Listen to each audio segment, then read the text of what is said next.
Hidalgo Nights, la manguera conectada. Huachicoleros, no les importa nada. Pipeline hissing, smell the gasolina flowing. Stacking up the pesos, the operation's growing. Esto es la guerra del combustible. You understand, we own the night in this forgotten land.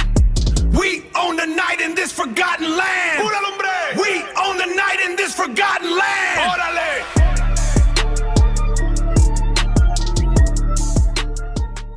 Today, we're diving into a war, but maybe not the kind you're thinking of. This is about Mexico's high-stakes, multi-billion-dollar fight against a criminal industry that operates right under everyone's feet: fuel theft. I want you to just picture this for a second. You get in your car, notice you're low on gas, and you pull into a station, but every single pump is empty. So you go to the next one, same thing. And the next. What would happen? How would your city even function? Well, for millions of people across Mexico in early 2019, that wasn't a hypothetical. It was real life. The country was thrown into chaos. And the reason was that a brand new president had just declared an all-out war on a crime with a very specific name: Huachicoleo. So you have to ask, right? Why on earth would a government basically shut off its own fuel supply and risk that kind of chaos? To get that, you really have to understand the sheer scale of the problem they were up against. Okay, so what exactly is Huachicoleo? Well, at its most basic, it's the theft of fuel from Pemex, Mexico's giant state-owned oil company. But, and this is a huge but, we are not talking about some guy with a hose siphoning a little gas from a car. Oh no. The money involved is just jaw-dropping.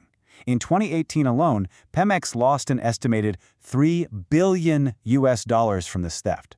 That's not a leak, that's a full-on hemorrhage, bleeding out of the national economy. And this thing didn't just sneak up on them, it absolutely exploded. Get this, back in 2006, they found a little over 200 illegal taps on the pipelines. Okay, a problem. But fast forward to 2018, that number had skyrocketed to nearly 15,000. This wasn't a slow burn, it was an out-of-control wildfire. And the crime itself was changing too. What started as kind of a small-time operation, local guys selling gas from jerry cans on the side of the road, had become a totally different beast. This new version was a slick, corporate-style operation run by powerful drug cartels, using high-tech equipment and a whole network of corrupt officials to launder stolen fuel through legitimate gas stations. So, into this absolute mess steps a new president, Andrés Manuel López Obrador, or AMLO, as pretty much everyone calls him. And he looked at this whole situation and basically said, nope, the old way of doing things is over. He decided to try something completely radical and incredibly risky.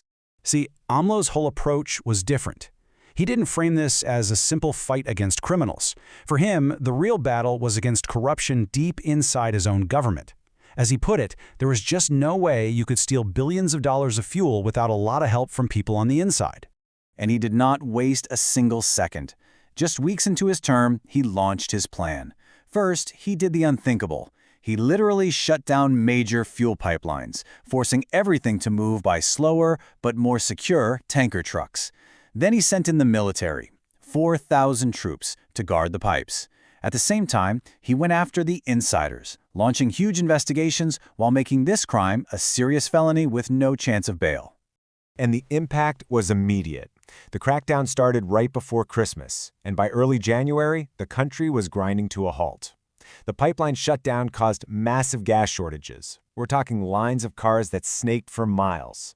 It was a chaotic, painful few weeks for millions of people before things finally started to stabilize, and by April, AMLO was declaring victory.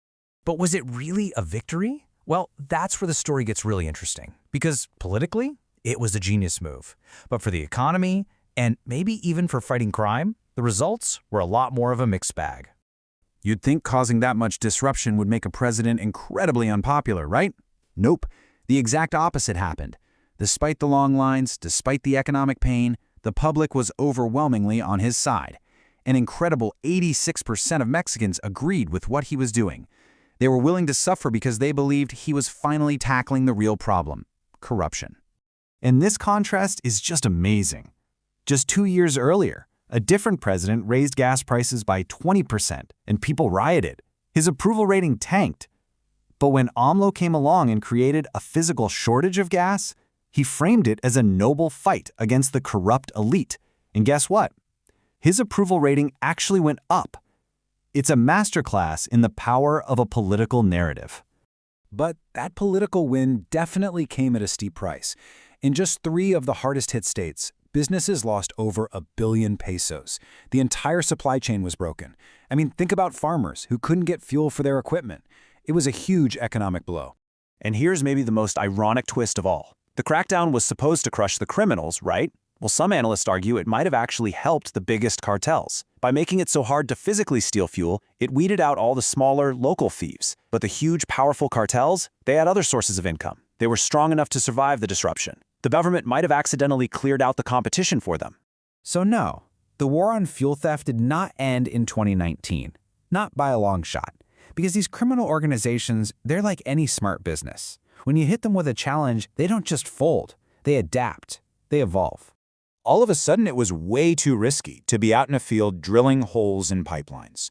So the criminal organizations pivoted their entire business model. They essentially went from being blue-collar criminals to white-collar criminals. And this new evolution has its own name, Huachicoleo fiscal. Forget about physical theft. This is all about paperwork. It's a sophisticated financial crime that involves smuggling, tax evasion, and a whole lot of fraud. And their new tactics are on another level. We're talking illegally importing fuel through major ports, using fake documents to dodge taxes. They're creating huge networks of shell companies just to issue fraudulent invoices and make dirty fuel look clean. The crime has literally moved from the dirt fields into the corporate boardroom. When you take a step back, this whole story is just a fascinating look at the modern cat-and-mouse game between governments and organized crime. And let's be crystal clear about the stakes here. Even after that massive crackdown, fuel theft in its various forms is now the second most profitable business for Mexican criminal organizations. The only thing bringing in more cash is drug trafficking. This isn't a side hustle for them, it's a core pillar of their empire. And that leaves us with one final, really big question. AMLO's war was fought with soldiers guarding pipelines, a very physical strategy for a physical crime. But what do you do when criminals stop acting like common thieves and start acting like a Fortune 500 company? Can you really fight a balance sheet with a soldier?